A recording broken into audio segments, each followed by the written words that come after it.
Hello friends, welcome to our channel Mechanical Motivator. இன்னைக்கு இந்த வீடியோல நம்ம என்ன பார்க்க போறோம்னா strength of materialsக்கு ஒரு introduction பார்க்க போறோம்.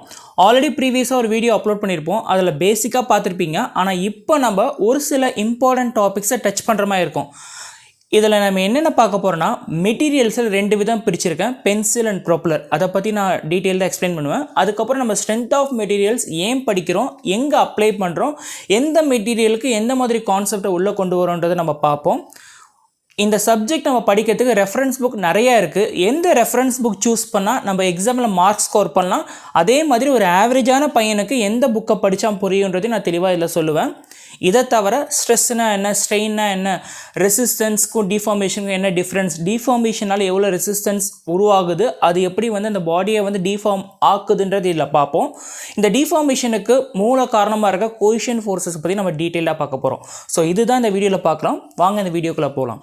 மெயினாக இந்த சப்ஜெக்ட் நம்ம எதுக்கு அங்கே படிக்கிறோம், நிறைய மெட்டீரியல்ஸ் இருக்குது நமக்கு தெரியும். உதாரணத்துக்கு ஒரு பென்சில் ஒரு பெண்ணை ஒரு பக்கம் எடுத்துக்கோங்க, இன்னொரு பக்கம் ஒரு ப்ரொப்பலர் எடுத்துக்கோங்க. ஒரு மெட்டீரியல் நம்ம எதுக்கு சூஸ் பண்ணுறோன்னா என்ன அப்ளிகேஷன் நம்ம யூஸ் பண்ண போகிறோமோ அதுக்கு தகுந்த மாதிரி தான் அந்த மெட்டீரியல் நம்ம சூஸ் பண்ணுவோம். உதாரணத்துக்கு நம்ம எழுதுறதுக்கு என்ன யூஸ் பண்ணுறோம், பென் அண்ட் பென்சில் யூஸ் பண்ணுறோம். இந்த மெட்டீரியல் இப்போ பென்சில்னா அது வுட்டால் மேடாக இருக்கும், பென்னுனா அந்த பிளாஸ்டிக்கால் மேடாக இருக்கும், உள்ள ரீஃபில்லாக இருக்கும்.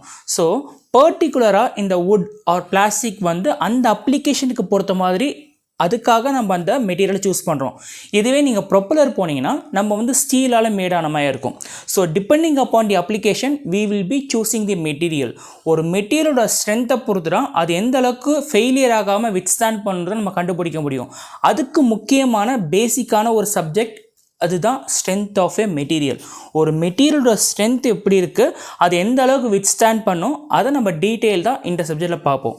ஸோ ப்ரொப்பலருக்கு இப்போ ஃபார் எக்ஸாம்பிள் நீங்கள் பென்னுக்கும் பென்சிலுக்கும் ஒரு ஸ்டீலால் மேடாச்சுன்னு வச்சுக்கோங்களேன். ஸோ அப்போ ஆட்டோமேட்டிக்காக ரொம்ப வெயிட்டாக இருக்கும். ஸோ எல்லாராலையும் அது ஈஸியாக எழுத முடியாது. ஸோ எந்த அப்ளிகேஷனுக்கு எந்த மெட்டீரியல் யூஸ் பண்ணுறதை இன்ஜினியராக டிசைட் பண்ணுவாங்க. அதே மாதிரி தான் ப்ரொப்பலரில் போயிட்டு நீங்கள் பிளாஸ்டிக்கோ இல்லை வுட்டால் மேடான மெட்டீரியலை நீங்கள் பண்ணிங்கன்னு வச்சுக்கோங்க, ஆட்டோமேட்டிக்காக அது பிரேக் ஆகிடும். ஸோ அது வேஸ்ட் ஆகிடும். இந்த சப்ஜெக்ட் நம்ம பொதுவாக இந்த சிவில் இன்ஜினியரிங் மட்டும்தான் படிக்கிறாங்க கிடையாது.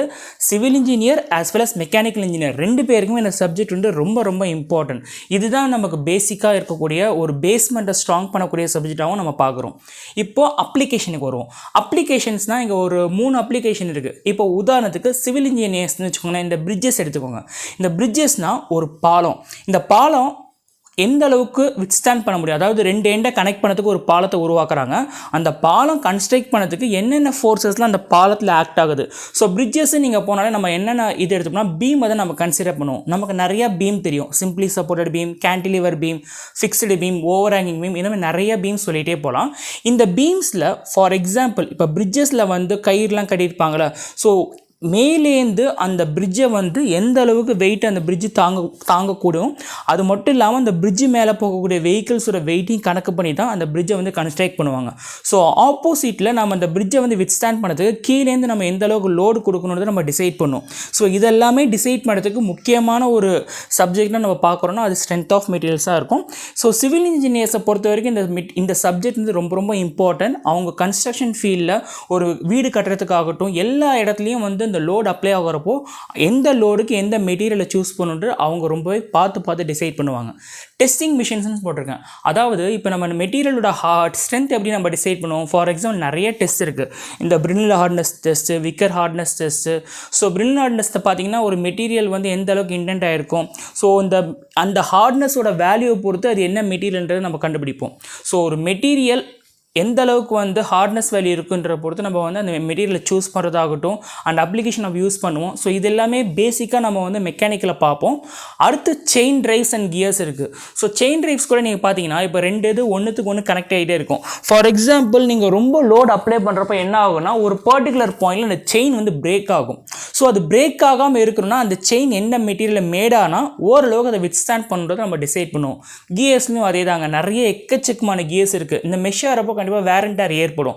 ஸோ முடிஞ்ச அளவுக்கு எந்த யூஸ் பண்ணால் கம்மியாக ஏற்படும்ன்றதை நம்ம கால்குலேட் பண்ணி அந்த அப்ளிகேஷனுக்கு கரெக்டான இதை நம்ம யூஸ் பண்ணுவோம்.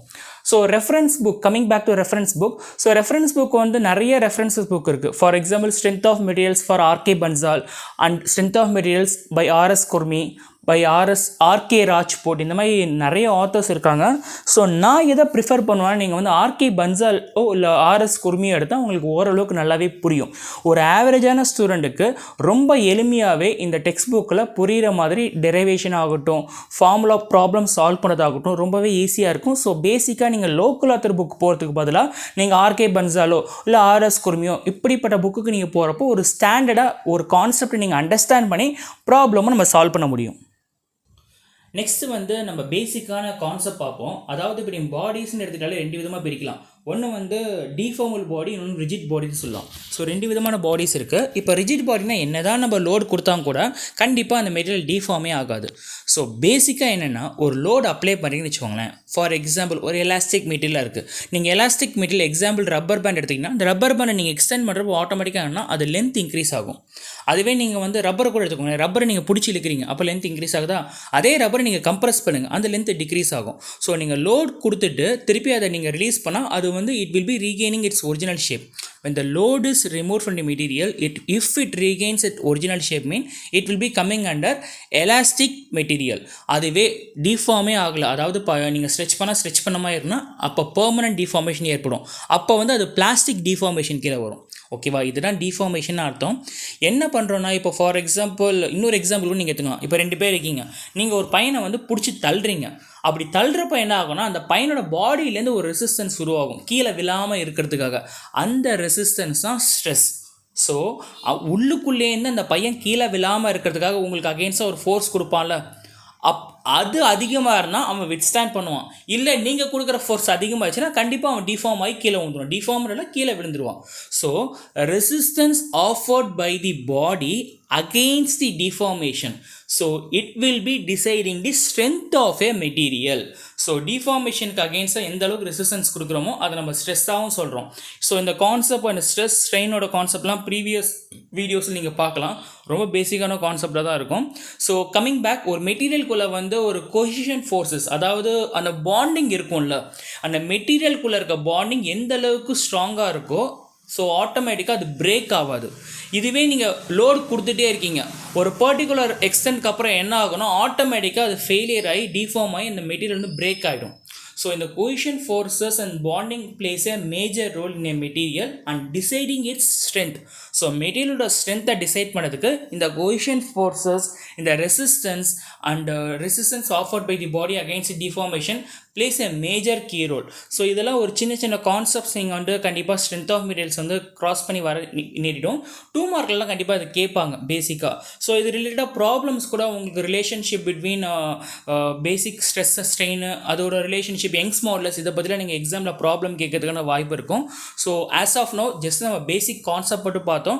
அடுத்தடுத்த வீடியோவில் ப்ராப்ளம்லாம் எப்படி சால்வ் பண்ணுறோம், எந்த அளவுக்கு வந்து இந்த சப்ஜெக்டை வந்து உங்ககிட்ட ஈஸியாக கொண்டு போய் சேர்க்கணுமோ அந்த அளவுக்கு ஈஸியாக கொண்டு போய் சேர்க்குறேன். ஸோ மறக்காமல் நம்ம சேனலை சப்ஸ்கிரைப் பண்ணிடுங்க. மெக்கானிக்கல் மோட்டிவேட்டர் நம்ம சேனலில் பல பிளேலிஸ்ட் இருக்குது. ஸோ கண்டிப்பாக ஏதாவது ஒரு பாயிண்ட்டில் உங்கள் லைஃப்பில் இந்த சேனலில் இருக்க பிளேலிஸ்ட் உங்களுக்கு கண்டிப்பாக ஹெல்ப்ஃபுல்லாகவும் இருக்கும், யூஸ்ஃபுல்லாகவும் இருக்கும். ஸோ மறக்காமல் இந்த video mechanical and civil engineering ஸ்டூடெண்ட்ஸ்க்கு ஷேர் பண்ணிவிடுங்க. ஸோ யூஸ் பண்ணிப்பாங்க. தேங்க்ஸ் ஃபார் வாட்சிங் this video. Have a great day. அடுத்த வீடியோவில் பார்ப்போம்.